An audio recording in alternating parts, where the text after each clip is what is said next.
और खाले सन्मान में तोरिया वेला विचार कोटा से मिलेला मौके 20 किलो जा करिया दामाद लेकिन गोर बेटी के नसीब पर तेज रहो बाबू नितेश बिजली लगी कनिया पानी भैया रात दिन चमकत है इकर कनिया का हम झूठ बोला दिया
हर काले ईसन मन में तो आवेला विचार होगल राय कोटा से मिलेला मोके 20 किलो चार।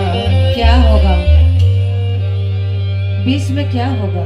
अरे बाल बच्चा बुतरू खा लेगा कम से कम। और हम दोनों आप भूखे रहिए। हाँ ओ दे रौर के सहेली आहे ना बाबा, हम एको दिन नहीं रहे पारबो भूखे। अच्छा वाह। इके ना देवे दीदी। हाँ ठीक एक बार गोड़ लगती हो, गोड़ लगते हैं। आधा आधा कह दे ही ना। क्या नाम दीदी खाना? ओ जल सहिया तो आधा आधा है, आपका 250 मेरा 250। लेकिन जल सहिया पानी लेकिन नहीं देवा ताई। ठीक है, इसी तरह दीदी अपने अपन जल के देते रहो। बहुत बहुत धन्यवाद करत ही। थैंक यू दादा। ओ तोरो कन्या के हको ना चिंता देवे ले बेटा। एक बार